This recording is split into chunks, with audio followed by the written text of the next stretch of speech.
Motivator terbaik adalah diri sendiri. Berubahlah, agar hidup tak sekedar hidup. Hey guys.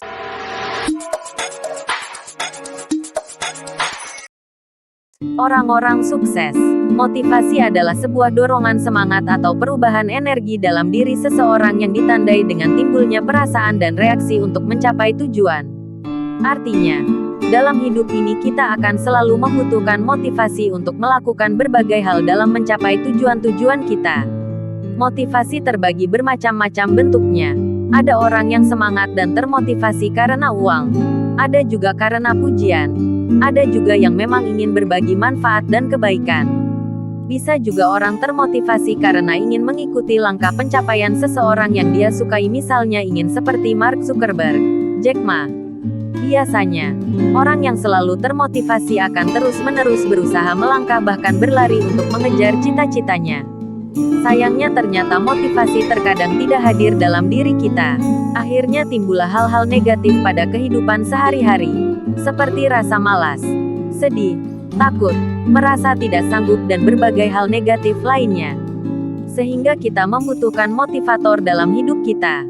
Selama ini kita mengenal berbagai motivator yang bisa menimbulkan semangat motivasi dalam diri dengan berbagai semiar dan trainingnya. Pertanyaannya, berapa lama motivasinya akan timbul dalam diri kita? Apakah selamanya? Hanya sesaat bukan? Nah, lalu siapakah motivator terbaik yang akan selalu bisa memotivasi kita setiap saat? Kalau sedang galau, misalnya karena cinta, biasanya apa yang dilakukan? Tanpa sadar, biasanya kita akan mencari motivasi dari berbagai motivator di sekeliling kita. Ada yang curhat dengan teman dan berharap mendapatkan solusi. Ada juga yang curhat di Twitter dengan berharap ada yang memperhatikan. Ketika kita bertemu dengan teman kita, kemudian curhat menceritakan perasaan galau dan gundah gulana kita kepadanya. Kemudian teman kita biasanya akan tiba-tiba bijaksana dan berkata, "Sudahlah, gue yakin lo pantas dapetin yang lebih baik." Kemudian tiba-tiba timbul motivasi dan semangat untuk move on.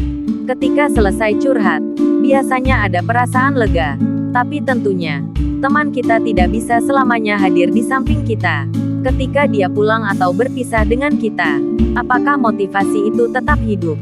Ternyata mulai meredup dan menghilang. Akhirnya galau lagi, karena ingin mendapat perasaan lega lagi. Biasanya curhat berlanjut di telepon dan seterusnya. Maka, kalau kita hanya mengandalkan motivasi dari luar, sedangkan diri kita masih galau, itu hanya akan mampu memotivasi kita beberapa saat saja.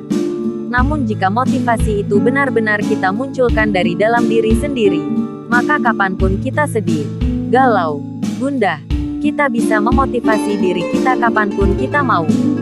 Karena motivator terbaik adalah diri kita sendiri. Salam sehat dan jangan lupa bahagia.